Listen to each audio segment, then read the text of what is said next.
10th prelims stage 1ന്റെ exam maths and mental എബിലിറ്റിയുടെ explanation video ആണിത്. 25 ഒക്ടോബർ 2025 നടന്ന എക്സാം ആണ്. അതിലെ ഓരോ മാത്സ് ചോദ്യങ്ങളായിട്ട് നമുക്ക് നോക്കാം. എല്ലാ കൂട്ടുകാരെയും ക്ലാസ്സിലേക്ക് ഒത്തിരി ഇഷ്ടത്തോടെ സ്നേഹത്തോടെ സ്വാഗതം ചെയ്യുന്നു മക്കളെ. ഫസ്റ്റ് ക്വസ്റ്റ്യൻ ഇതാണ്. ഒരു സമചതുരത്തിന്റെ ഒരു വശം 3 സെന്റിമീറ്റർ ആണ് എങ്കിൽ അതിന്റെ വികർണത്തിന്റെ നീളം എത്ര? അപ്പൊ ഒരു സമചതുരത്തിന്റെ ഒരു വശത്തിന്റെ നീളം തന്നിട്ടുണ്ട്, അതിന്റെ വികർണത്തിന്റെ നീളം കണ്ടുപിടിക്കണം. ഇതാണ് നമ്മുടെ സമചതുരം. ഈ സമചതുരത്തിന്റെ ഒരു വശത്തിന്റെ നീളം അവർ തന്നിട്ടുണ്ട് 3 സെന്റിമീറ്റർ ആണ് എങ്കിൽ അതിന്റെ വികർണം, മക്കളെ ഇതാണ് അതിന്റെ വികർണം അല്ലെങ്കിൽ ഡയഗണൽ. ഈ വികർണത്തിന്റെ നീളം കണ്ടുപിടിക്കണം. ഒരു സമചതുരത്തിന്റെ വികർണത്തിന്റെ നീളം കാണാനുള്ള ഇക്വേഷൻ a√2 എന്നതാണ്. ഒരു സമചതുരത്തിന്റെ വികർണത്തിന്റെ നീളം കാണാനുള്ള ഇക്വേഷൻ a√2 എന്നുള്ളതാണ്. അപ്പം ഒരു വശം 3 സെന്റിമീറ്റർ ആണ്, ഈ ഒരു വശമാണ് a. അപ്പൊ വികർണത്തിന്റെ നീളം നമുക്ക് കിട്ടും 3√2. കണ്ടോ, ഒരു സമചതുരത്തിന്റെ ഒരു വശം തന്നാൽ അതിന്റെ വികർണം കാണാനുള്ള ഇക്വേഷൻ a√2. a എന്ന് പറഞ്ഞാൽ വശം ഇൻറ്റു √2 ചെയ്താൽ മതി. ഇവിടെ വശം 3 ആയതുകൊണ്ട് അതിന്റെ വികരണത്തിന്റെ നീളം 3√2 എന്ന് കിട്ടും. നമ്മുടെ ആൻസർ ആയിട്ട് വരുന്നത് 3√2. ഓപ്ഷൻ ബി ആണ് നമ്മുടെ കറക്റ്റ് ആൻസർ. സിമ്പിൾ അല്ലേ? അപ്പൊ ഓർത്തെ, ഒരു സമചതുരത്തിന്റെ വികരണത്തിന്റെ നീളം എന്താ?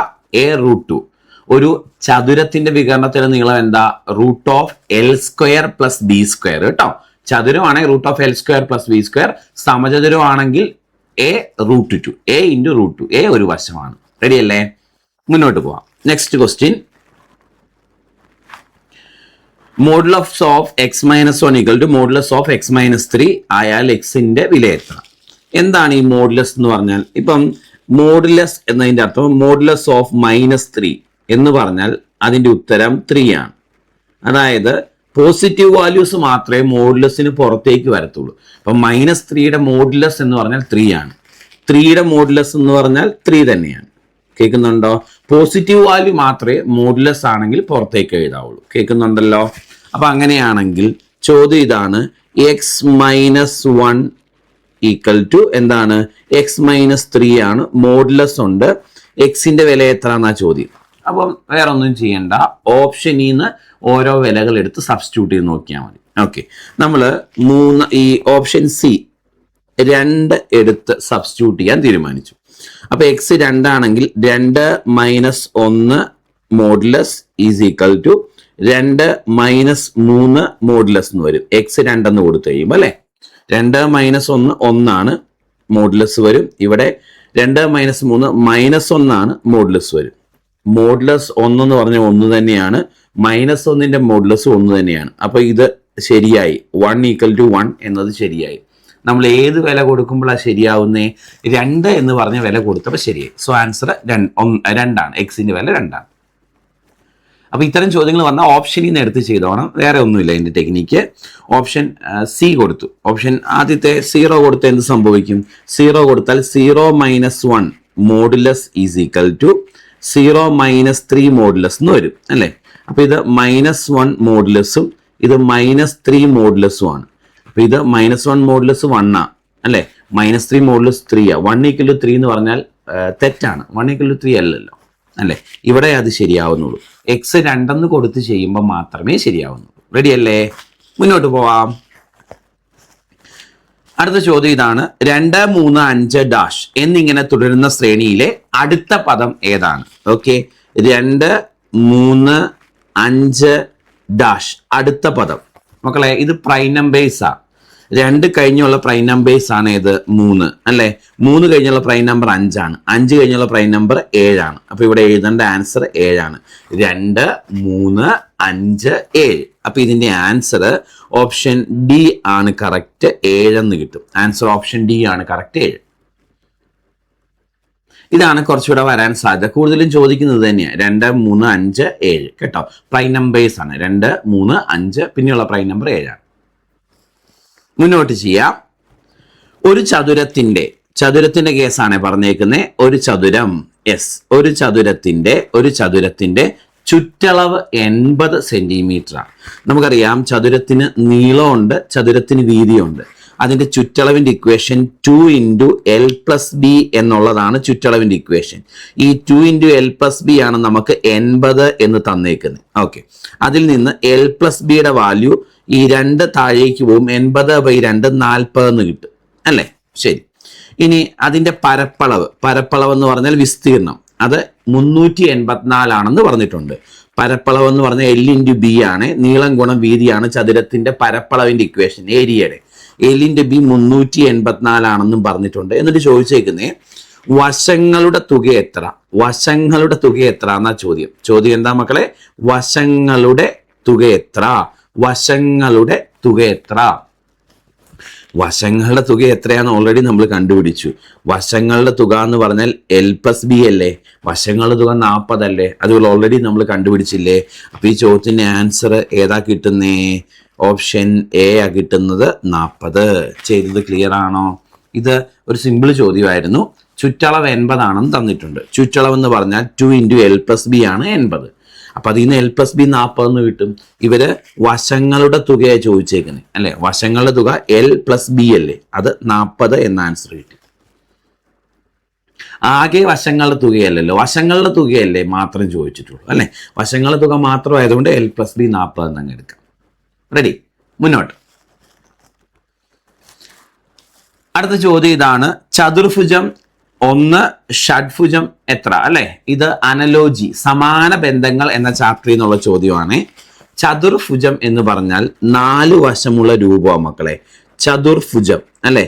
ചതുർഭുജം ആണോ? ചാതുർവർണ്ണ്യം അല്ലെ?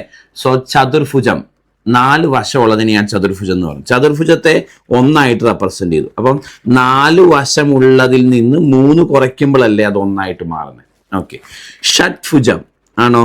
ഷഡ്ഭുജം എന്ന് പറഞ്ഞാൽ എന്താ? ഷഡ്ഭുജം എന്ന് പറഞ്ഞാൽ നമുക്കറിയാം 6 വശങ്ങളുള്ള രൂപങ്ങൾ, അതാണ് ഷഡ്ഭുജങ്ങൾ. ഷഡ് പദങ്ങൾ 6 കാലുള്ളവ അല്ലെ?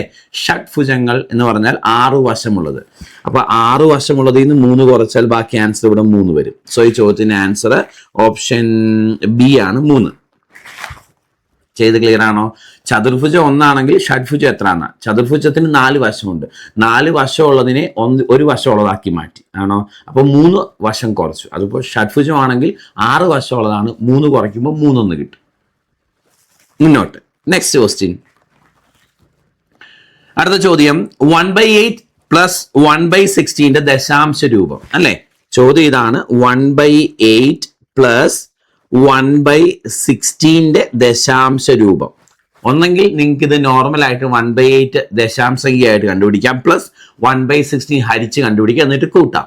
അല്ലെങ്കിൽ കുറച്ചുകൂടെ ചെയ്യാൻ എളുപ്പത്തിന് ആദ്യം ഇതങ്ങ് സോൾവ് ചെയ്യാം. ഓക്കെ, ചെയ്യാൻ എളുപ്പത്തിന് ഞാൻ ചെയ്യുന്നത് മക്കളെ, ഈ ഒരു ഭിന്നസംഖ്യ ഉണ്ടല്ലോ 1/8, ഇതിന്റെ മാത്രം മുകളിലും താഴെ ഞാൻ 2 കൊണ്ട് അങ്ങ് ഗുണിച്ചു. മുകളിലും താഴെ ഒരേ മാറ്റം വരുത്തിയാൽ കുഴപ്പമൊന്നുമില്ല. അപ്പൊ അത് 2/16 എന്ന് വരും അല്ലേ? അടുത്തത് 1/16 അങ്ങനെ തന്നെ എഴുതി. കണ്ടോ? എന്തിനാ അപ്പൊ ഞാൻ അങ്ങനെ ചെയ്തത് താഴ്വശം ഒരേപോലെ ആക്കാനാ. താഴ്വശം ഒരേപോലെ ആക്കിയാൽ കൂട്ടാനും കുറയ്ക്കാനും നല്ല എളുപ്പമല്ലേ? മുകൾ വശം കൂട്ടുകയും കുറയ്ക്കുകയും ചെയ്താൽ പോരെ. അപ്പൊ അതിനുവേണ്ടി ഈ 1/8 എന്ന ഭിന്നസംഖ്യയുടെ മുകളിലും താഴെയും ഞാൻ 2 കൊണ്ട് ഗുണിച്ചു. അപ്പൊ 2/16 എന്ന് എഴുതുന്നു, 1/8 എന്ന് എഴുതുന്നു, വില സെയിമാ. അപ്പൊ അങ്ങനെ എഴുതുന്നതിന് കുഴപ്പമില്ല. കണ്ടോ? 2/16 എന്നതും 1/8 എന്നത് സെയിമാ. നിങ്ങൾ കാൽക്കുലേറ്ററിൽ 2/16 കണ്ടുപിടിച്ചാലും 1/8 കണ്ടുപിടിച്ചാലും ഒരേ ഉത്തരം കിട്ടത്തുള്ളൂ. അപ്പൊ 1/8നെ 2/16 എന്നതിന് തെറ്റില്ല. ഇനി അങ്ങനെ എഴുതിയാലേ ഈ കണക്ക് വേഗം ചെയ്യാൻ പറ്റുള്ളൂ. അതുകൊണ്ട് അങ്ങനെ എഴുതിയത്. ഓക്കെ, ഇനി താഴ്വശം ഒരേപോലെ ഉള്ളത് കൂട്ടാൻ മുകൾ വശം നമ്മൾ കൂട്ടുക, താഴ്വശം അങ്ങനെ എഴുതുക. 3/16 എന്ന് കിട്ടും അല്ലെ? 3/16 അങ്ങ് ഹരിക്കാൻ നമുക്ക്. 3/16 ഹരിക്കുമ്പോൾ എത്ര കിട്ടും മക്കളെ? 3ൽ അടങ്ങിയല്ല, പോയിന്റ് കൊടുത്തു, 0 കൊടുത്തു, 30ൽ 1 തവണ 16 ആണോ? ബാക്കി ശിഷ്ടം 14. 0.1 തുടങ്ങുന്ന ഓപ്ഷൻ ആകെ ഒരെണ്ണം അല്ലേ ഉള്ളൂ. അപ്പൊ ഇനി ബാക്കി ചെയ്യാൻ നിൽക്കണോ? ആൻസർ ഓപ്ഷൻ സി അല്ലേ? 0.1875. 0.1 തുടങ്ങുന്ന ഒരു ഓപ്ഷനേ ഉള്ളൂ, ബാക്കി ചെയ്യണ്ട. റെഡി അല്ലേ? ആണ്. നെക്സ്റ്റ് ക്വസ്റ്റ്യൻ, അടുത്ത ചോദ്യത്തിലേക്ക് വരാം. x-2 ഒരു ബഹുപദത്തിന്റെ ഘടകമാണ് എങ്കിൽ P(2) എത്ര? x-2 ഒരു ബഹുപദത്തിന്റെ ഘടകമാണെങ്കിൽ P(2) എത്ര? ഒന്നുമില്ല മക്കളെ. P(2) കാണാനേ പി ഓഫ് 2 കാണാൻ എക്സിന്റെ സ്ഥാനത്ത് 2 എന്നുള്ള വിലയും കൊടുത്താൽ മതി, അത്രേ ഉള്ളൂ. ഓക്കെ, അപ്പൊ നമുക്ക് 2 മൈനസ് 2 എന്ന് വരും. സോ പി ഓഫ് 2ന്റെ വില 0 ആണ്. സോ ഈ ചോദ്യത്തിന്റെ ആൻസർ നമുക്ക് ഓപ്ഷൻ ബി എന്നാണ് കിട്ടുന്നത്, 0. അടുത്ത ചോദ്യം, 5 പദങ്ങളുടെ തുക 145 ആയാൽ മൂന്നാം പദം എത്ര? ഈ ചോദ്യത്തിൽ ചെറിയൊരു മിസ്റ്റേക്ക് ഉണ്ട്. 5 പദങ്ങളുള്ള സമാന്തര ശ്രേണി എന്നുകൂടെ ആക്കണേ. അത് സമാന്തര ശ്രേണിയാണ്, ആക്ച്വലി അവർ പറഞ്ഞപ്പോൾ അത് വിട്ടുപോയതാണ്. അപ്പൊ 5 പദങ്ങളുള്ള ഒരു സമാന്തര ശ്രേണിയുടെ പദങ്ങളുടെ തുക 145 ആയാൽ മൂന്നാം പദം കാണാനാണ്. ഓക്കെ മക്കളെ, നമുക്കറിയാം ശരാശരി എന്ന് പറഞ്ഞാൽ എന്താ? ശരാശരി എന്ന് പറഞ്ഞാൽ തുക ഡിവൈഡഡ് ബൈ എണ്ണമാണ്, തുക ബൈ എണ്ണമാണ്, ശരിയല്ലേ? ഓക്കെ, ഇതൊരു സമാന്തര ശ്രേണിയാണ് അല്ലെ? ആ സമാന്തര ശ്രേണിക്ക് എത്ര പദങ്ങളുണ്ട്? 5 പദങ്ങളുണ്ട്. ഈ സമാന്തര ശ്രേണിയുടെ 5 പദങ്ങളുടെ തുക എത്രയാണ്? S5. 5 പദങ്ങളുടെ തുക 145 ആണ്. ആണോ? ഓക്കെ, ഇനി ആ സമാന്തര ശ്രേണിയുടെ മൂന്നാം പദം T3, മൂന്നാം പദം കാണണം, തേർഡ് ടൈം. അപ്പൊ ഞാൻ എഴുതിയത് ഒരു സമാന്തര ശ്രേണിയാണെന്ന് പറഞ്ഞിട്ടില്ല, പക്ഷെ ചോദ്യത്തിൽ അത് സമാന്തര ശ്രേണി ആണെങ്കിലേ ചെയ്യാൻ പറ്റുള്ളൂ. അപ്പൊ ആ ചോദ്യം സമാന്തര ശ്രേണിയാണ് എന്ന് മനസ്സിലാക്കണം നിങ്ങൾ കേട്ടോ. അപ്പൊ ഈ സമാന്തര ശ്രേണിയുടെ പദങ്ങളുടെ എണ്ണം, സമാന്തര ശ്രേണിക്ക് 5 പദങ്ങളുണ്ട്. ഈ സമാന്തര ശ്രേണിയുടെ പദങ്ങളുടെ എല്ലാം തുക 145 ആണ്. ഈ സമാന്തര ശ്രേണിയുടെ മൂന്നാം പദം കാണണം. മക്കളെ, മൂന്നാം പദത്തിന്റെ പ്രത്യേകത നടുക്കത്തെ പദമാണ് അല്ലേ? 5 പദങ്ങൾ ഉള്ളതിന്റെ നടുക്കത്തെ പദം അല്ലേ മൂന്നാം പദം? മൂന്നാം പദം എന്ന് പറഞ്ഞാൽ എപ്പോഴും ശരാശരി ആയിരിക്കും. ഏതൊരു സമാന്തര ശ്രേണിയുടെയും ശരാശരി എപ്പോഴും അതിന്റെ നടുക്കത്തെ പദമായിരിക്കും. അപ്പൊ ഇത് 5 പദങ്ങളുള്ള സമാന്തര ശ്രേണിയല്ലേ? ഈ 5 പദങ്ങളിലെ ശരാശരി ആയിരിക്കും അതിന്റെ നടുക്കത്തെ പദം. അപ്പൊ 5 പദങ്ങളുടെ ശരാശരി ആയിരിക്കും മൂന്നാം പദം. അപ്പൊ മൂന്നാം പദം കാണാൻ പറഞ്ഞാൽ നിങ്ങൾ അതിന്റെ ശരാശരി കണ്ടാൽ മതി. ആ സമാന്തര ശ്രേണിയുടെ ശരാശരി എത്രയാണോ അതായിരിക്കും മൂന്നാം പദം. ശരാശരി കാണാൻ നമുക്ക് എല്ലാവർക്കും അറിയാം, തുക ബൈ എണ്ണം ചെയ്താൽ മതി. തുക 145, എണ്ണം 5. 145 ബൈ 5 ആയിരിക്കും ആൻസർ. മക്കളെ 29 എന്ന് കിട്ടും. 29 ആൻസർ ഓപ്ഷൻ എ ആണ് കറക്റ്റ്. ചെയ്തത് ക്ലിയർ ആണോ എന്ന് പറഞ്ഞേ? ഒന്നുകൂടെ പറയാം. ഒരു സമാന്തര ശ്രേണിയുടെ ശരാശരി എപ്പോഴും അതിൻ്റെ നടുക്കുള്ള സംഖ്യയായിരിക്കും. അപ്പൊ 5 പദങ്ങളുള്ള സമാന്തര ശ്രേണിയുടെ ശരാശരി മൂന്നാം പദമായിരിക്കും. അപ്പൊ മൂന്നാം പദം കാണാൻ പറഞ്ഞാൽ അതിന് പകരം ശരാശരി കണ്ടാലും മതി, കാരണം നടുക്കത്തെ പദമായിരിക്കും ശരാശരിയായിട്ട് വരുന്നത്. അപ്പൊ ഇവിടെ 5 പദങ്ങളുണ്ട്. മൂന്നാം പദം കാണാൻ ചോദിക്കുമ്പോൾ ആ സമാന്തര ശ്രേണിയുടെ ശരാശരി എത്രയാണോ അതായിരിക്കും മൂന്നാം പദം. ശരാശരി കാണാൻ തുക ബൈ എണ്ണം ചെയ്താൽ മതി. സമാന്തര ശ്രേണിയുടെ തുക ചോദ്യത്തിലുണ്ട് 145, സമാന്തര ശ്രേണിയിലെ പദങ്ങളുടെ എണ്ണം ചോദ്യത്തിലുണ്ട് 5. അപ്പൊ ശരാശരി 145 ബൈ 5, ആൻസർ 29 എന്ന് കിട്ടും. ഇത് സമാന്തര ശ്രേണികൾ എന്ന ഭാഗത്ത് കോമൺ ആയിട്ട് വരുന്ന ഒരു ടൈപ്പാണ്. ഓക്കെ, ക്ലിയർ ആയി എന്ന് വിചാരിക്കുന്നു. നെക്സ്റ്റ് ക്വസ്റ്റ്യൻ, താഴെ കൊടുത്തിരിക്കുന്നതിൽ പൂർണ്ണവർഗം ഏത്? മക്കളെ എപ്പോഴും ഓർക്കുക, പവർ ഇരട്ടസംഖ്യയായിട്ട് വരുന്നതെല്ലാം പൂർണ്ണവർഗങ്ങളായിരിക്കും. അപ്പൊ 5⁵5 ഒരു പൂർണ്ണവർഗം അല്ല അല്ലേ? ശരി. 5⁵7 ഒരു പൂർണ്ണവർഗമല്ല. 5⁵3 ഒരു പൂർണ്ണവർഗമല്ല. ആണോ? 5⁵6 ഒരു പൂർണ്ണവർഗമാണ്.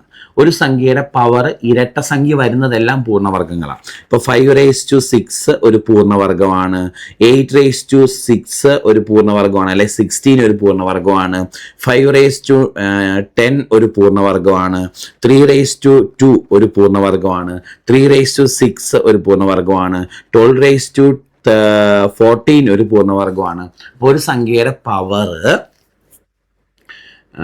ഈവൻ നമ്പർ വന്നാൽ, ഇരട്ട സംഖ്യ വന്നാൽ അത് എപ്പോഴും പൂർണ്ണവർഗമായിരിക്കും കേട്ടോ, ഓർത്തോണം. ശരി, മുന്നോട്ട് പോവാം. എങ്ങനെ ഈ ചോദ്യം ചെയ്യുന്നേ? ഇവിടെ നോക്കിയേ മക്കളെ, ഇവിടെ സംഭവിച്ചത് നോക്കിയേ, ഈ ഒന്നിടവിട്ടത് ശ്രദ്ധിച്ചേ. അതായത് ഇവിടെ സർക്കിളിന്റെ അകത്ത് ട്രയാങ്കിൾ വന്നു, സർക്കിളിന്റെ അകത്ത് ട്രയാങ്കിൾ വന്നു. ഇത് ട്രയാങ്കിളിന്റെ അകത്ത് സർക്കിളായിട്ട് മാറി, നേരെ തിരിഞ്ഞു വന്നു. അപ്പൊ അതുപോലെ ഇതിന്റെ ഓൾട്ടർനേറ്റീവ് ആയിട്ടുള്ളതായിരിക്കുമല്ലോ ഇവിടെ വരുന്നത് അല്ലേ? അതായത് ഇവിടെ സ്ക്വയറിന്റെ അകത്ത് സർക്കിൾ വന്നു, അപ്പൊ ഉത്തരം സർക്കിളിന്റെ അകത്ത് സ്ക്വയർ വരണം. ശരിയാണോ?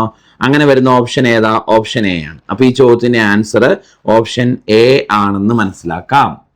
റെഡിയാണല്ലോ? എളുപ്പമുള്ളതായിരുന്നു. നെക്സ്റ്റ്, ഒരു മട്ടത്രികോണത്തിന്റെ, നമുക്കറിയാം മട്ടത്രികോണത്തിന്റെ പ്രത്യേകത, ഒരു കോൺ 90 ഡിഗ്രി ആയിരിക്കും, മറ്റ് 2 കോണുകൾ കൂട്ടുമ്പോൾ 90 ഡിഗ്രി കിട്ടും. ഓക്കെ, അപ്പോൾ ഒരു മട്ടത്രികോണം എന്ന് പറയുമ്പോൾ അപ്പം തന്നെ മനസ്സിലായി ഒരു കോൺ 90 ഡിഗ്രിയാണ്. ഒരു മട്ടത്രികോണത്തിന്റെ 2 കോണുകൾ തുല്യമാണ്. തുല്യമായ കോണുകൾ എത്ര? ഓക്കെ, ഒരു മട്ടത്രികോണത്തിന്റെ ഒരു കോൺ 90 ഡിഗ്രിയാണ്. 2 കോണുകൾ തുല്യമാണെന്ന് പറഞ്ഞാൽ ഈ 2 കോണുകൾ ആവണം തുല്യം. അപ്പൊ അത് എത്ര വരണം? 45 ഡിഗ്രി വന്നാലേ ആകെയുള്ള 180 ഡിഗ്രി ആവത്തുള്ളൂ. ഒരു കോൺ എന്തായാലും 90. 2 കോണുകൾ എന്തായാലും 90 ആവില്ല. അപ്പം ഒരു കോൺ 90 ഡിഗ്രിയാണ്, ബാക്കി 2 കോണുകൾ തുല്യമാണെന്ന് പറഞ്ഞാൽ ഈ 2 കോണുകൾ ആവണം തുല്യം. അത് കൂട്ടുമ്പോൾ 90 ഡിഗ്രി വരികയും ചെയ്യണം, എങ്കിലേ ആകെ 180 വരത്തുള്ളൂ. അപ്പൊ ഈ ബാക്കി 2 കോണുകൾ 45 ഡിഗ്രി വീതമായിരിക്കണം. അപ്പൊ ഈ ചോദ്യത്തിന്റെ ആൻസർ നമുക്ക് കിട്ടുന്നത് 45 ഡിഗ്രി എന്നാണ്. ഓപ്ഷൻ ഡി ആണ് കറക്റ്റ് ഉത്തരം. മുന്നോട്ട് വരാം. നെക്സ്റ്റ് ക്വസ്റ്റ്യൻ, അടുത്ത ചോദ്യം. 3/8 ഒരു സംഖ്യ കൊണ്ട് ഹരിച്ചപ്പോൾ 8/3 കിട്ടി എങ്കിൽ ഏത് സംഖ്യ കൊണ്ടാണ് ഹരിച്ചത്? മക്കളെ, 3/8 ഏതോ ഒരു സംഖ്യ കൊണ്ട് ഹരിച്ചു, അതറിയില്ല ഏതാണെന്ന്. അപ്പോൾ കിട്ടിയത് 8/3 ആണ്. എങ്കിൽ ഏത് സംഖ്യ കൊണ്ടാണ് ഹരിച്ചത് എന്നറിയണം അല്ലേ? നമുക്ക് ഈ ഭാഗം ഒന്ന് സോൾവ് ചെയ്യാം. ഈ ഭാഗം സോൾവ് ചെയ്യാൻ എളുപ്പത്തിന് ഞാൻ എക്സിനെ x/1 എന്നങ്ങ് എഴുതി. അപ്പം ഈ ലെഫ്റ്റ് സൈഡിൽ 2 ഭിന്നസംഖ്യകളായി. 2 ഭിന്നസംഖ്യകൾ ഹരിക്കാനുള്ള നിയമം നമുക്കറിയാം. ഈ സ്റ്റെപ്പാണ് ഞാൻ ചെയ്യുന്നത്. ആദ്യം കിടക്കുന്ന അങ്ങനെ തന്നെ എഴുതുക, 3/8 അങ്ങനെ തന്നെ എഴുതി. താഴെ കിടക്കുന്നതിനെ തിരിച്ചിട്ട് ഗുണിക്കുക. തിരിച്ചിട്ട് ഗുണിക്കുമ്പോൾ x/1 എന്നുള്ളത് 1/x ആയി. ഈസ് ഈക്വൽ ടു ഈ റൈറ്റ് സൈഡ് ഞാൻ ഇനി എഴുതാൻ പോകുന്നത് അത് 8/3. റെഡി അല്ലേ? ശരി, ഇതാണ് ലെഫ്റ്റ് സൈഡ്. ഇനി നമ്മുടെ എക്സ് അങ്ങ് മുകളിലേക്ക് കൊണ്ടുപോകാം. എക്സിനെ ഇങ്ങനെ മുകളിലേക്ക് കൊണ്ടുവരുമ്പോൾ ഇവനെ ഇങ്ങോട്ട് കൊണ്ടുവരിക, അപ്പൊ തിരിഞ്ഞു വരും അല്ലേ? അപ്പൊ 3/8 അവിടെ കിടപ്പുണ്ട്. ഓക്കെ, ഇനി ഇവൻ ഇങ്ങോട്ട് വരുമ്പം എന്താവും മക്കളെ? 3/8 എന്നാവും. ഈസ് ഈക്വൽ ടു എക്സ് എന്ന് വരും. 8/3 നേരെ തിരിഞ്ഞു വരും. കാരണം ഇവിടെ ഓർക്കുക, ഈ 3 മുകളിലേക്ക് ഗുണിക്കാൻ വരും, ഈ 8 താഴേക്ക് ഹരിക്കാൻ പോകും, ഈ എക്സ് മുകളിലേക്ക് വരും അല്ലേ? അപ്പൊ എക്സിന്റെ വില നമുക്ക് എത്ര കിട്ടും? എക്സ് ഈസ് ഈക്വൽ ടു 3 × 3 9 8 64 അല്ലേ? നമുക്ക് കിട്ടുന്നത് 9/64 എന്നാണ്. ആൻസർ 9/64 എന്നാണ് കിട്ടുന്നത്. ഓപ്ഷൻ ഡി ആണ് കറക്റ്റ് ഉത്തരവായിട്ട് വരുന്നത്. ചെയ്തത് ഒന്നുകൂടെ പറഞ്ഞു തരാം, ശ്രദ്ധിച്ചു കേട്ടോ. ഇങ്ങനെ ആലോചിച്ചേ മക്കളെ. ചോദ്യം ഇതാണ്, ശ്രദ്ധിച്ചു കേട്ടോണേ. ഏതോ ഒരു സംഖ്യ അല്ലെ, ഏതോ ഒരു സംഖ്യ കൊണ്ട് ഹരിച്ചു. ഏതിനെ? 3/8 ഏതോ ഒരു സംഖ്യ കൊണ്ട് ഹരിച്ചപ്പം എന്ത് കിട്ടി? 8/3 കിട്ടി. അങ്ങനെയല്ലേ പറഞ്ഞേക്കുന്നത്? അപ്പൊ വേണമെങ്കിൽ ഇവിടുന്ന് തന്നെ ഡയറക്റ്റ് ഇങ്ങനെ ചെയ്യാം. ഈ എക്സിനെ അങ്ങോട്ട് കൊണ്ടുപോവുക, ഇവനെ മുഴുവനായിട്ട് താഴേക്ക് കൊണ്ടുവരും. അപ്പൊ ഒറ്റയടിക്ക് കണക്ക് ചെയ്യാൻ പറ്റും അല്ലേ? അന്ന് നമുക്ക് അങ്ങനെ ചെയ്യാം. നോക്ക്, 3/8 അടിയിലേക്ക് ഏതിനെ കൊണ്ടുവന്നു? 8/3 കൊണ്ടുവന്നു അല്ലേ? എക്സ് അങ്ങോട്ട് പോയി, കണ്ടോ? അപ്പൊ എക്സ് ഈക്വൽ ഇങ്ങനെ വന്നില്ലേ? ഇതേ ചെയ്തതൊന്നുമില്ല, ഈ എക്സ് മുഴുവൻ ഹരിക്കാനാണ്, അത് ഇങ്ങോട്ട് പോയി. ഈ 8/3 മുഴുവനായിട്ട് ഇതിൻ്റെ അടിയിലേക്ക് കൊണ്ടു. അപ്പൊ 3/8/8/3 എക്സ് എന്ന് കിട്ടും. ഇനി ഇതങ്ങ് സോൾവ് ചെയ്യുന്നല്ലേ ആൻസർ? നമുക്കറിയാം, ഭിന്നസംഖ്യകൾ ഹരിക്കാൻ മുകളിൽ കിടക്കുന്ന അങ്ങനെ തന്നെ എഴുതണം, താഴെ കിടക്കുന്ന തിരിച്ചിട്ട് ഗുണിക്കണം. 3/8 ആണോ? Is equal to 9/64. 9/64 ആണ് എക്സിന്റെ വില. 9/64. ഓക്കെ ആണല്ലോ. Next question. 3/3, 5/5, 7/7 ഇവയെ ഓരോന്നിനെയും 2 കൊണ്ട് ഹരിച്ചാൽ കിട്ടുന്ന ശിഷ്ടം. മക്കളെ, ഇതിന്റെ ഉത്തരം ഒരൊറ്റ സംഖ്യയായിരിക്കും. ഇതിന്റെ ഉത്തരം ഒരൊറ്റ സംഖ്യയായിരിക്കും. ഇതിന്റെ പവർ ഏത് വന്നാലും ഉത്തരം ഒറ്റ സംഖ്യയായിരിക്കും. ഒറ്റ സംഖ്യ ആയിട്ടുള്ളതിനെ 2 കൊണ്ട് ഹരിച്ചാൽ എപ്പോഴും ശിഷ്ടം ഒന്നായിരിക്കും. ഒരൊറ്റ സംഖ്യേനെ ഇപ്പൊ നോക്കിയേ, 15 ഒരൊറ്റ സംഖ്യ. ഒറ്റ സംഖ്യേനെ 2 കൊണ്ട് ഹരിച്ചാൽ 14, ബാക്കി ശിഷ്ടം ഒന്നല്ലേ? 19 ഒരൊറ്റ സംഖ്യയല്ലേ? 2 കൊണ്ട് ഹരിച്ചാൽ 18, ബാക്കി ശിഷ്ടം ഒന്നല്ലേ? ഏതൊരു ഒറ്റ സംഖ്യേനെയും 2 കൊണ്ട് ഹരിച്ചാൽ ശിഷ്ടം ഒന്നായിരിക്കും. അപ്പം ഇത് 3/3, ഇതിന്റെ ഉത്തരം ഒരൊറ്റ സംഖ്യയായിരിക്കും. അതിനെ 2 കൊണ്ട് ഹരിക്കുമ്പോൾ ശിഷ്ടം ഒന്നായിരിക്കും. ഇതിന്റെ ഉത്തരം ഒരൊറ്റ സംഖ്യയായിരിക്കും, 2 കൊണ്ട് ഹരിക്കുമ്പോൾ ശിഷ്ടം ഒന്നായിരിക്കും. ഇതിന്റെ ഉത്തരം ഒരൊറ്റ സംഖ്യയായിരിക്കും, 2 കൊണ്ട് ഹരിക്കുമ്പോൾ ശിഷ്ടം ഒന്നായിരിക്കും. അപ്പം ഈ ചോദ്യത്തിന്റെ ആൻസർ ഓപ്ഷൻ എ എന്നാണ് കിട്ടുന്നത്. മുന്നോട്ട് പോവാം. അടുത്ത ചോദ്യം.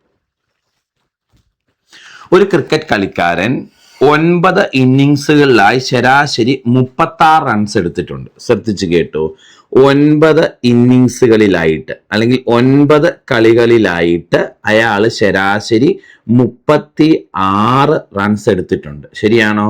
9 കളികളിലായിട്ട് ശരാശരി 36 റൺസ് എടുത്തിട്ടുണ്ട്. ഓക്കെ, അടുത്ത 2 ഇന്നിങ്സുകളിൽ ആകെ എത്ര റൺസ് കൂടി അടിച്ചാൽ ശരാശരി 40 ആകും? അതായത് അടുത്ത 2 ഇന്നിങ്സ് എന്ന് പറയുമ്പോൾ ആദ്യ 11 കളികളാകും. 11 കളിയാകുമ്പോഴേക്കും അയാൾക്ക് ശരാശരി 40 റൺസ് വേണം.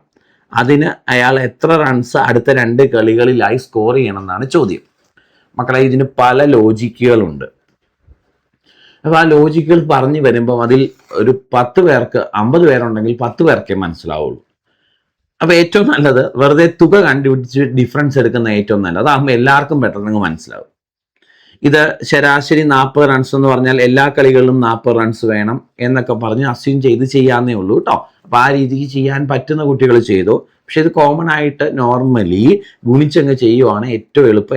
എളുപ്പം എന്നല്ല, എല്ലാവർക്കും പെട്ടെന്ന് മനസ്സിലാവാനും അത് നോർമലി എക്സാമിൽ വരുമ്പോൾ ചെയ്യാനും പറ്റുന്നത്. അതുകൊണ്ട് ഷോർട്ട് കട്ടുകളിലേക്ക് ഞാൻ പോകുന്നില്ല, അത് ഇരട്ടി തലവേദനയാകും. ഒന്നുമില്ല, 9 കളികളിലെ ശരാശരി റൺസ് 36.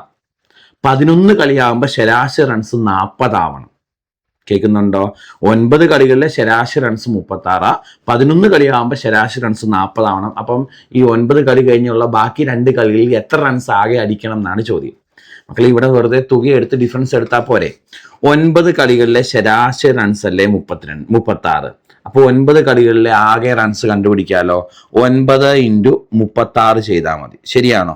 എത്ര കിട്ടും? 324 കിട്ടും 9 കളികളിലെ ആകെ റൺസ്. 9 കളികളിലെ ശരാശരി റൺസാണ് 36. അപ്പോൾ 9 കളികളിൽ ആകെ കാണാൻ ശരാശരി എണ്ണവും ഗുണിച്ചാൽ പോരെ. അപ്പോൾ 9ഉം 36ഉം ഗുണിച്ചു 324 റൺസ് ഇപ്പോൾ ഉണ്ട്.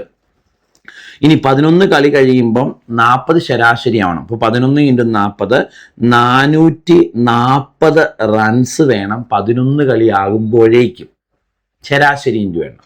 അപ്പോൾ എത്ര റൺസ് ബാക്കി 2 കളികളിൽ നേടണം എന്ന് ചോദിച്ചാൽ 440 നിന്ന് 324 കുറയ്ക്കുന്നതല്ലേ ഉത്തരം. അതായത് 116 റൺസ് ബാക്കിയുള്ള 2 കളികളും കൂടെ നേടിയാൽ അയാളുടെ ശരാശരി റൺസ് എത്രയായിട്ട് മാറിക്കോളും? 40 ആയിട്ട് മാറിക്കോളും. ആൻസർ ഓപ്ഷൻ എ ആണ്, 116. ചെയ്തത് ക്ലിയർ ആണോ മക്കളെ?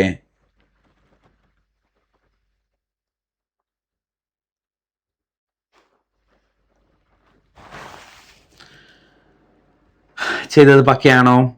അപ്പോൾ ഈ ചോദ്യം ഇങ്ങനെ ചെയ്യുക, ഇത് ഏറ്റവും നല്ലത്. കാരണം ഇതാകുമ്പോൾ വലിയ കൺഫ്യൂഷൻ ഇല്ല. 9 കളികളിലെ ശരാശരി റൺസ് 36. അപ്പോൾ 9 കളികളിൽ ആകെ റൺസ് 9 × 36. ആകെ എന്ന് പറഞ്ഞാൽ ശരാശരി ഇൻറ്റു എണ്ണമാണല്ലോ. 36 × 9 324.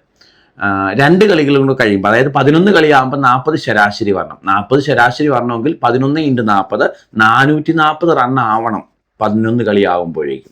അപ്പോൾ എക്സ്ട്രാ അടിക്കേണ്ടത് ഈ ഡിഫറൻസ് എത്രയാണോ അത്രയാണ്. 116 റൺസ് എക്സ്ട്രാ അടിക്കണം. ഓക്കെ, മുന്നോട്ട് പോവാം. നെക്സ്റ്റ് ചോദ്യം, 4:x തന്നിട്ടുണ്ട്. എത്രയാ?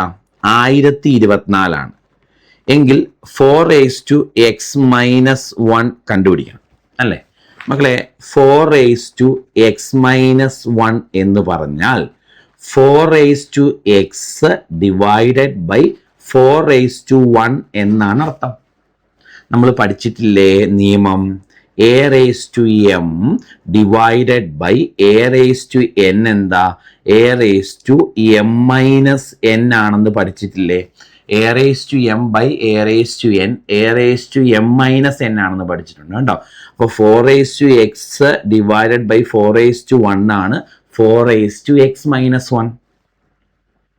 അപ്പോൾ 4:x - 1 കാണാൻ 4:x ബൈ 4:1 ചെയ്താൽ മതി.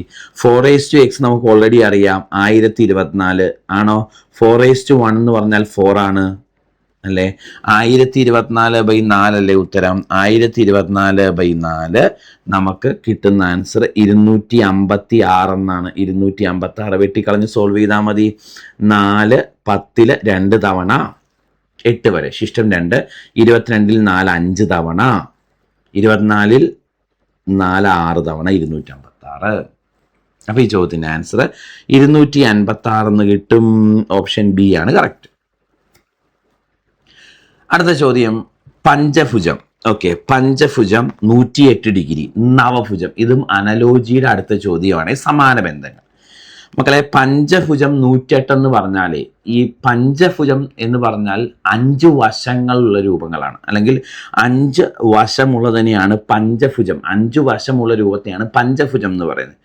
നവഭുജം എന്ന് പറഞ്ഞാൽ 9 വശമുള്ളത്. നവരസങ്ങൾ എന്ന് പറയാറില്ലേ, 9 അല്ലേ. പഞ്ചപാണ്ഡവന്മാർ എന്ന് പറയാറില്ലേ. അപ്പോൾ പഞ്ചഭുജം എന്ന് പറഞ്ഞാൽ 5 വശമുള്ളത്, നവഭുജം എന്ന് പറഞ്ഞാൽ 9 വശമുള്ളത്. പഞ്ചഭുജത്തിൻ്റെ 108 ഡിഗ്രി എന്നാണ് പറഞ്ഞിരിക്കുന്നത്. എന്താണെന്നറിയാവോ? ഈ 5 വശമുള്ള രൂപമാണ് പഞ്ചഭുജം എന്ന് പറഞ്ഞല്ലോ. ഇപ്പം ഒരു പഞ്ചഭുജം വരയ്ക്കാനാണെങ്കിൽ ഇങ്ങനെ വരയ്ക്കാം. ഇതാണ് ഒരു പഞ്ചഭുജം. യെസ്, പഞ്ചഭുജം വരച്ചു. 5 വശമുള്ള രൂപം സമപഞ്ചഭുജമാണ്. റെഗുലർ പോളിഗൺ എന്ന് ഇംഗ്ലീഷിൽ പറയും. അപ്പോൾ ഇതിന് 108 ഡിഗ്രി എന്ന് പറഞ്ഞേക്കുന്നത് ഇതിൻ്റെ അകത്തെ ഒരു കോണിൻ്റെ അളവാണ് മക്കളെ. 108 ഡിഗ്രി എന്ന് പറഞ്ഞാൽ അകത്തെ ഒരു കോണിൻ്റെ അളവാണ്. അപ്പോൾ പഞ്ചഭുജം 108 ഡിഗ്രി എന്ന് പറഞ്ഞാൽ പഞ്ചഭുജത്തിൻ്റെ അകത്തെ ഒരു കോണിൻ്റെ അളവാണ് ഈ 108 ഡിഗ്രി. നവഭുജം എന്ന് പറഞ്ഞാൽ 9 വശമുള്ള രൂപം. 9 വശമുള്ള രൂപത്തിൻ്റെ അകത്തെ ഒരു കോണിൻ്റെ അളവ് കാണും. ഈ അകത്തെ കോണിൻ്റെ അളവ്, ഓരോ കോണിൻ്റെയും, ഓരോ ആന്തരകോണിൻ്റെയും അളവ് കാണാനുള്ള equation n-2 × 180 divided by n എന്നുള്ളതാണ്. അതായത് നമ്മൾ പോളിഗൺ എന്ന ഭാഗത്ത് പഠിക്കുന്നതാണ്.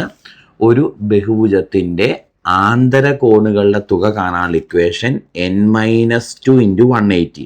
നിർബന്ധമായിട്ടും കാണാതെ പഠിക്കണം. ഒരു ബഹുഭുജം, പഞ്ചഭുജമോ ഷഡ്ഭുജമോ സപ്തഭുജമോ അഷ്ടഭുജമോ നവഭുജമോ എന്തെങ്കിലും ആയിക്കോട്ടെ, ഒരു ബഹുഭുജത്തിൻ്റെ അകത്തെ കോണുകളുടെ എല്ലാം തുക കാണാൻ n-2 × 180. അകത്തെ ഓരോ കോണിൻ്റെ അളവ് കാണാൻ n-2 × 180/n ചെയ്യണം. അങ്ങനെയാണ് നമുക്ക് 108 കിട്ടിയത്. സോ അത് ആണോ എന്നൊന്ന് ചെക്ക് ചെയ്യാം. n-2 പഞ്ചഭുജം എന്ന് പറഞ്ഞാൽ 5 അല്ലേ n. അപ്പം 3 × 180/5 എന്ന് വരും. എന്നിൻ്റെ വില 5 ആണോ? സോ 180/5, 180/5. ഓക്കെ, എത്ര കിട്ടി? 36 കിട്ടും. കണ്ടോ, 36 × 3 108. അപ്പോൾ അത് തന്നെയാണ്. അതായത് പഞ്ചഭുജത്തിൻ്റെ ഒരു കോണിൻ്റെ അളവാണ് 108. അപ്പം നവഭുജത്തിൻ്റെ ഒരു കോണിൻ്റെ അളവ് കാണണം. എന്താ? സെയിം ഇക്വേഷൻ ആണോ? n-2 എന്ന് പറഞ്ഞാൽ 9 ആണ്. അപ്പോൾ n-2 7 × 180 ഡിവൈഡഡ് ബൈ n 9 അല്ലേ, 9 വരും ആണോ? ഇതും വെട്ടിപ്പോവും, 20. ആൻസർ 140 ഡിഗ്രി എന്ന് കിട്ടും. 140 ഡിഗ്രി. ഓപ്ഷൻ ഏതാ കറക്റ്റ്? ഓപ്ഷൻ ഡി ആണ് കറക്റ്റ് കേട്ടോ. മുന്നോട്ട് ചെയ്യാം. അടുത്ത ചോദ്യം.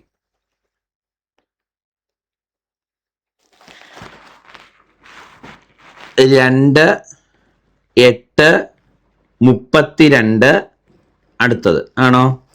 2 8 ആയെന്ന് പറഞ്ഞാൽ × 4. 8 32 ആയെന്ന് പറഞ്ഞാൽ × 4. അപ്പം 32 × 4 അല്ലേ അടുത്തത്. ആൻസർ 128 എന്ന് വരും. 128. എളുപ്പമുള്ള ചോദ്യമാണല്ലേ. അടുത്ത ചോദ്യം മക്കളെ, ഇവിടെ 1/3.2 എത്രയാണെന്ന് തന്നിട്ടുണ്ട്. എന്നിട്ട് ചോദിച്ചിരിക്കുന്നത് 1.032ൻ്റെ വില. ഓക്കെ, ഇത് കൂടുതൽ കൺഫ്യൂഷൻ ആവാതെ ഏറ്റവും നല്ലത് 1/032യുടെ വില നിങ്ങളങ്ങ് കണ്ടുപിടിക്കുന്നതാണ്. ഇതിൽ നിന്ന് കണ്ടുപിടിക്കാൻ പോയാൽ കുറച്ച് ബുദ്ധിമുട്ടാണ്. അതിലും കുറച്ചുകൂടെ എളുപ്പം ഇത് നേരെ അങ്ങ് ചെയ്താൽ മതി. ഓക്കെ, ഇത് സോൾവ് ചെയ്യാൻ നിങ്ങൾക്കറിയാം. നമുക്കറിയാം ഇവിടെ 3 പൂജ്യം ഉണ്ടല്ലോ. അപ്പം ഇവിടെ 1000 കൊണ്ട് ഗുണിക്കണം. 3 പോയിന്റ് ഉണ്ടല്ലോ. 1000 കൊണ്ട് ഗുണിക്കണം ആ പോയിന്റ് പോകാൻ. മുകളിലും 1000 കൊണ്ട് ഗുണിക്കുക. ശരിയല്ലേ മക്കളെ? അപ്പം മുകളിൽ 1000 എന്നും താഴെ 32 എന്നും വരും. ശരിയല്ലേ? ഇനി 1000/32 ഹരിക്കുക. 1000/32 ആണോ? യെസ്. 3 തവണ 96 വരെ. ശിഷ്ടം 4. 40ൽ 1 തവണ 32. ബാക്കി ശിഷ്ടം 8 ആണോ? അപ്പം 8ൽ അടങ്ങില്ല, പോയിന്റ് കൊടുത്തു. 31 പോയിന്റ് കൂട്ടി വരുന്ന ഒരു ഓപ്ഷനേ ഉള്ളൂ, ബാക്കി ചെയ്യണ്ട. 31.25. ഇതിൽ നിന്ന് കണ്ടുപിടിക്കാൻ പോകുന്നതിനൊക്കെ എളുപ്പം ഇത് നേരെ അങ്ങ് ചെയ്യുന്ന കേട്ടോ. എപ്പോഴും ഓപ്ഷൻ കമ്പയർ ചെയ്തോണം. മുഴുവൻ സ്റ്റെപ്പ് ചെയ്തിട്ടാണ് നമ്മൾ പലപ്പോഴും ഓപ്ഷനിലേക്ക് നോക്കുന്നത്.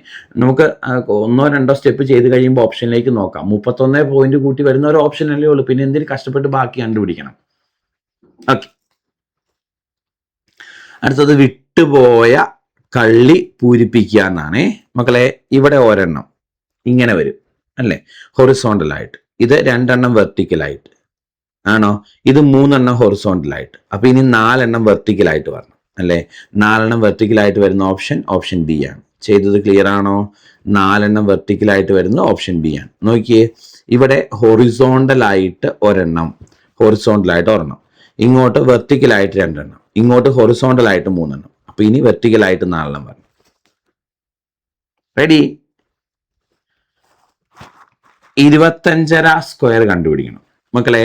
25 എന്ന് പറഞ്ഞാൽ 25 പ്ലസ് അര എന്നല്ലേ അർത്ഥം? 25 എന്ന് പറഞ്ഞാൽ 25 പ്ലസ് അരയല്ലേ. അപ്പൊ 25 സ്ക്വയർ എന്ന് പറഞ്ഞാൽ 25 പ്ലസ് അര സ്ക്വയർ ആണോ? ഇത് A plus B whole square അല്ലേ? A plus B whole square എന്താ? A plus B whole square, A plus B whole square എന്ന് പറഞ്ഞാൽ A square plus 2ab plus B square എന്നല്ലേ പഠിച്ചേക്കുന്നേ. അപ്പൊ ഇവിടെ ഇതാണ് എ, ഇതാണ് ബി. അപ്പൊ A square 25 square 625 plus 2ab 2 into A 25 B എന്ന് പറഞ്ഞാൽ 1/2 ആണോ, പ്ലസ് ബി സ്ക്വയർ 1/2 സ്ക്വയർ 1/4. 2 വെട്ടിപ്പോയി അല്ലേ. അപ്പൊ 625 പ്ലസ് 25 650 പ്ലസ് 1/4 ആണോ, അതായത് 650 ആണ് നമ്മുടെ ആൻസർ. 650. കണ്ടോ? ഓപ്ഷൻ ഡി ആണ് കറക്റ്റ്. അല്ലെങ്കിൽ ഇവിടെ 25 എന്നതിനെ അതൊരു മിശ്ര ഭിന്നമല്ലേ, വിഷമ ഭിന്നമാക്കിയിട്ട് സ്ക്വയർ ചെയ്തിട്ട് ചെയ്യാം. അങ്ങനെയും ചെയ്യാം. ഓക്കെ, 25 എന്ന് പറഞ്ഞാൽ 51/2 എന്ന് വരും. 51/2 സ്ക്വയർ. അങ്ങനെയും ചെയ്യാം. 51/2 സോൾവ് ചെയ്ത് ഉത്തരം കണ്ടുപിടിക്കാം. അങ്ങനെയും ചെയ്യാം. കുറച്ചുകൂടെ വേഗത്തിൽ ചെയ്യാൻ പറ്റുന്ന ഇതായിരിക്കും. അപ്പോൾ ഇത്രയും കാര്യങ്ങൾ ക്ലിയർ ആയി, ഓക്കെ ആയി എന്ന് വിചാരിക്കുന്നു. താങ്ക് യു മക്കളെ.